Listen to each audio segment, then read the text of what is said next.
সদ্যঘোষিত net UG পৰীক্ষাত চিপাঝাৰৰ মেধাৱী ছাত্ৰ ৰিয়ান আফ্ৰিদিৰ সাফল্য ৫৯১ নম্বৰ লাভেৰে চিপাঝাৰৰ বৰদলগুৰিলৈ গৌৰৱ কঢ়িয়াই আনিলে মেধাৱী ছাত্ৰ ৰিয়ান আফ্ৰিদিয়ে সৰুৰে পৰা এগৰাকী সুচিকিৎসক হোৱাৰ সপোন পুহি ৰাখিছিল ৰিয়ানে নেট পৰীক্ষাৰ বাবে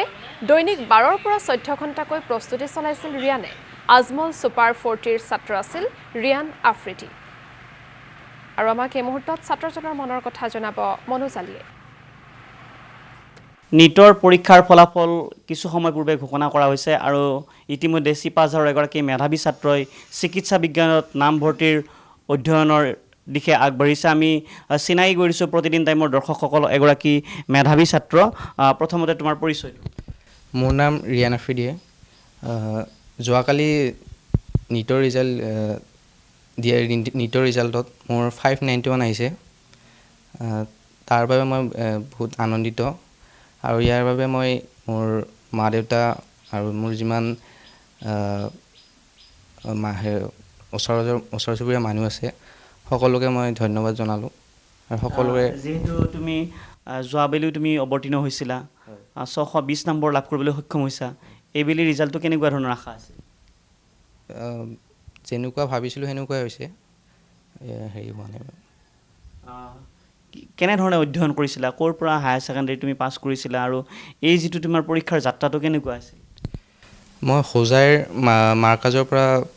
হায়াৰ ছেকেণ্ডেৰী পাছ কৰিছিলোঁ মই 11-12 মোৰ কোচিং আছিল 11-12 মই 2 বছৰ কোচিং লৈছিলোঁ তাৰপিছত তাৰ পৰাই মই এক্সামটো দিলোঁ আৰু ফাৰ্ষ্ট এক্সামৰ পিছত যোনটো একমাহ সময় থাকিল একমাহ সময়ত মই খালি ৰিভিজনৰ সেইখিনি কৰিলোঁ বাকী খালি ৰিভিজন আৰু কুৱেশ্যন প্ৰেক্টিছ সেইখিনি কৰি হৈছে দৈনিক কিমান সময় অধ্যয়ন কৰিব লগা হৈছিল এই পৰীক্ষাটোত এনেধৰণৰ নম্বৰ লাভ কৰিবৰ বাবে দৈনিক মানে এভাৰেজ ক'ব গ'লে 14-15 ঘণ্টা হয় ডেইলি 14 ঘণ্টা 15 ঘণ্টা এতিয়া যিহেতু পিতৃ মাতৃয়ে যথেষ্ট কষ্ট কৰিছিল তোমাৰ বাবে হয় কেনেকুৱা কষ্ট কৰিছিল বহুত কষ্ট কৰিছিল তেওঁলোকে সকলো ক্ষেত্ৰতে মোক সহায় কৰিছিল সৰুৰ পৰা এতিয়ালৈকে বহুত সহায় কৰিছিল আৰু তাৰ বাবে মই বহুত কৃতজ্ঞ আৰু স্কুলীয়া শিক্ষাৰ পৰাই তুমি নিশ্চয়কৈ এই পৰীক্ষাৰ বাবে তুমি আৰম্ভণি কৰিছিলা হয় আগৰ পৰা মই ভাবি আহিছিলোঁ এইটো এক্সামটো দিম আৰু ইয়াৰ প্ৰিপেৰেশ্যন কৰিম